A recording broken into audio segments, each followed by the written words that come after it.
یہاں پر جو 11واں سپارہ ہے، یہاں پر ایک مسجد کا ذکر ہے، مسجد زرار جس کو کہتے ہیں۔ زرار کا مطلب ہوتا ہے نقصان پہنچانا، ضرر پہنچانا۔ مسجد زرار جو ہے نا، منافقوں نے پھر آپس میں بیٹھ کے ایک مشورہ کیا۔ ہمارے اندر بھی بہت سارے منافق ہوتے ہیں جو اللہ معاف کرے، منافقین کی بہت مسجدیں اس دور میں بھی موجود ہیں، جو اللہ کے نبی کے گستاخ ہیں، اولیاء کے گستاخ ہیں، اسلام کے گستاخ ہیں۔ انہوں نے جو ہے نا وہ مختلف ہیلو بہانوں سے مسجدیں جو وہ بنائی ہوئی ہیں۔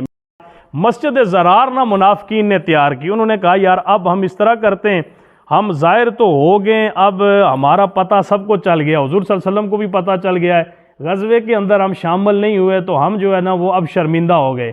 انہوں نے کہا ہم اس طرح کرتے ہیں کہ ہم ایک مسجد بناتے ہیں، مسجد بنا کے اس مسجد کا نام مسجد جو ہے وہ رکھیں گے، حضور صلی اللہ علیہ وسلم کو بلائیں گے اور حضور کو بلا کے اس مسجد کا افتتاح کرائیں گے۔ مسجد کا جب افتتاح حضور کریں گے، حضور صلی اللہ علیہ وسلم جب افتتاح کریں گے تو یہ مسلمان بھی ہماری مسجد کے اندر آنا شروع کر دیں گے، تو پھر ہم آہستہ آہستہ ایک منافقوں کی جو جماعت ہے نا مسلمانوں کے خلاف، اس کو ہم تیار کرنے کے لیے یہ مسجد کو استعمال کریں گے۔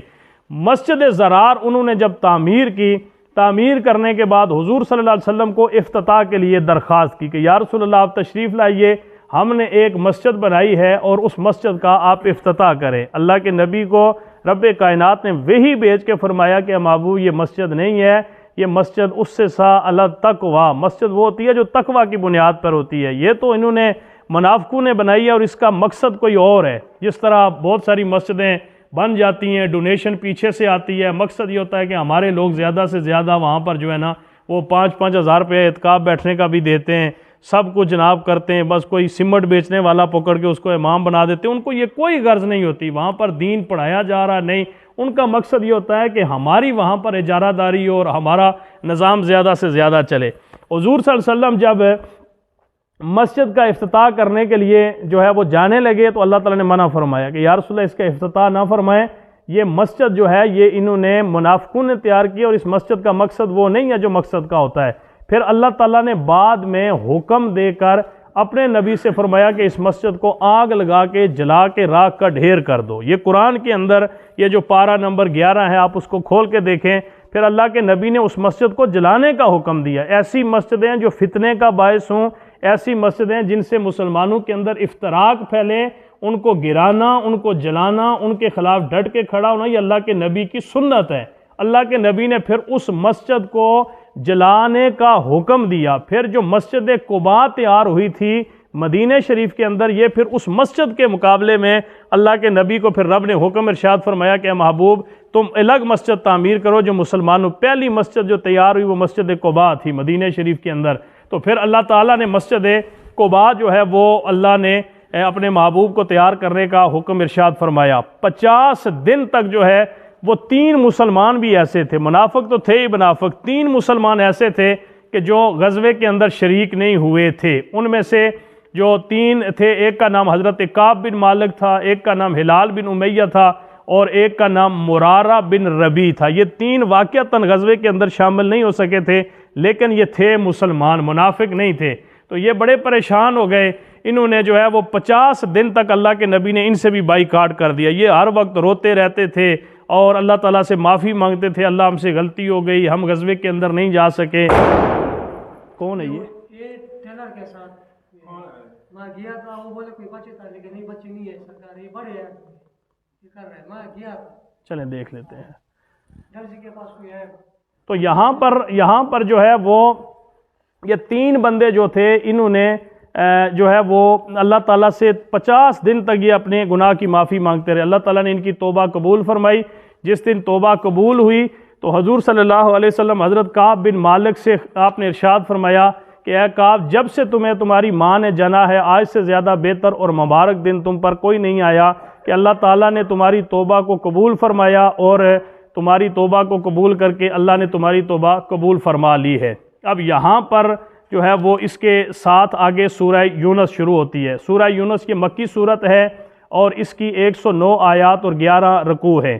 اس سورہ یونس کو سورہ یونس اس لیے کہتے ہیں کہ اس میں حضرت سیدنا یونس علیہ السلام کی قوم کا جو ہے وہ قصہ ذکر کیا گیا ہے۔ اس کے اندر بنیادی جو مسائل ہیں، عقائد ہیں، ان کو جو ہے وہ اللہ تعالیٰ نے تفصیل کے ساتھ یہاں پر سورہ یونس کے اندر بیان فرمایا ہے۔ اسی سورہ یونس کے اندر ہراقل بادشاہ جو روم کا بادشاہ تھا، اس کے پاس جب حضرت ابو سفیان جب گئے، ابھی آپ مسلمان نہیں ہوئے تھے، تو اللہ کے نبی کے بارے میں ہراقل بادشاہ نے پوچھا کہ یہ بتائیں کہ وہ جو نبی وہاں پر جس نے نبوت کا دعویٰ کیا ہے وہ کس قسم کا ہے؟ کیا دعویٰ نبوت سے پہلے تم نے کبھی اس سے جھوٹ سنا ہے؟ کیا وہ جھوٹ اس نے کبھی زندگی میں بولا ہے؟ تو ابو سفیان اس وقت کافر تھا، مشرک تھا، لیکن اس کے باوجود بھی وہ کہتا ہے کہ میں نے سوچا کہ کہہ دوں کہ وہ جھوٹا ہے، لیکن میرے دل نے مانا، یہ گواہی دی کہ اتنا سچا آدمی تو اس کے لیے کس طرح کہے گا کہ وہ جھوٹا ہے۔ آپ نے جو ہے وہ حضرت سفیان ابھی مسلمان نہیں ہوئے تھے، آپ فرماتے ہیں میرے دل میں حضور کے بارے میں بہت زیادہ دشمنی تھی، لیکن پھر بھی میں نے وہاں پر ہراقل کے سامنے یہ کہا کہ اس آدمی نے کبھی زندگی کے اندر بچپن سے لے کر جھوٹ نہیں بولا، بلکہ وہ مکے کے اندر سب سے زیادہ سچا ہے اور سب سے زیادہ سچ بولنے والا ہے۔ اب یہاں پر یہ سورہ یونس کے اندر 3 نصیحت آموز قصے بیان ہوئے ہیں۔ ایک قصہ حضرت شیخ الانبیاء حضرت نوح علیہ السلام کا ہے، جن کی عمر اور زمانہ تبلیغ تمام انبیاء سے زیادہ طویل، مگر ان کے ماننے والے بہت کم تھے۔ دوسرا حضرت موسیٰ اور ہارون کا قصہ بیان ہے کہ جنہوں نے فرعون جیسے خدائی کے دعوے دار کا مقابلہ کیا۔ اور تیسرا قصہ حضرت یونس علیہ السلام کا ہے۔ حضرت یونس کا قصہ یہاں تفصیل کے ساتھ بیان کیا گیا ہے، اس لیے اس سورت کا نام بھی سورہ یونس رکھا گیا ہے۔ حضرت یونس علیہ السلام اپنی قوم جو نینوا تھی، اللہ کا عذاب جب یقینی دیکھا تو آپ وہاں سے اپنی قوم کے ساتھ جو ہے وہ سرزمین جو نینوا کی سرزمین تھی وہ چھوڑ کے وہاں سے نکلنے لگے۔ آگے جانے کے لیے جب وہ کشتی میں سوار ہوئے تو کشتی والوں نے سمندر میں طغیانی کی وجہ سے انہیں سمندر میں پھینک دیا۔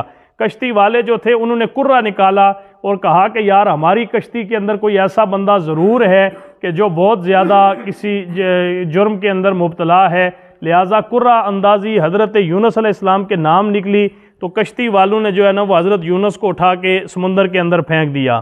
یہ جو سمندر کے اندر جب طغیانی آئی تو کشتی والے لوگ جو ہوتے ہیں نا، ذہن ہوتا ہے کہ یہ بندہ صحیح نہیں ہے، یہ صحیح نہیں ہے، یہ صحیح نہیں ہے، اس کی وجہ سے ہمارے گھر مصیبت آتی ہے۔ جس طرح کسی کے گھر شادی ہو تو شادی ہوتے ہی اگر کوئی نقصان ہو جائے تو گھر والے کہتے ہیں یہ بہو ہماری صحیح نہیں ہے، یہ گھر میں آئی ہے تو پریشانی آ گئی ہے۔ لوگوں کے غلط عقائد ہوتے ہیں، کمزور عقائد ہوتے ہیں۔ تو کشتی کے اندر جب طوفان آیا، طوفان جب آیا تو وہ کشتی والے سارے پریشان ہو گئے، کہنے لگے یار ہمارے اندر کوئی ایسا بندہ ہے کہ جس کی وجہ سے اللہ کا عذاب آیا ہے۔ انہوں نے پھر حضرت یونس علیہ السلام کو، اللہ کے نبی تھے لیکن ان کی بدبختی تھی، انہوں نے یونس علیہ السلام کو اٹھایا اور کشتی سے باہر پھینک دیا کہ یہی بندہ ایسا ہے کہ جس کی وجہ سے ہماری کشتی پر عذاب آ رہا ہے۔ لیکن اللہ تعالیٰ کی حکمت تھی کہ حضرت یونس کو انہوں نے جب سمندر میں پھینکا، آگے ایک مچھلی تھی جس مچھلی نے منہ کھولا اور حضرت یونس علیہ السلام کو اپنے پیٹ کے اندر لے گئی۔ 40 دن کے بعد حضرت یونس علیہ السلام کو اللہ تعالیٰ نے اس مچھلی سے پھر دوبارہ زندہ جو ہے وہ باہر نکالا۔ جب لوگوں نے دیکھا کہ یہ تو یار ہم نے سمندر میں پھینک دیا تھا، 40 دن کے بعد بھی اللہ نے اس کی حفاظت فرما کے زندہ جو ہے وہ باہر نکال دیا ہے، تو اس کے بعد حضرت یونس علیہ السلام کا مقام اور زیادہ بلند ہوا۔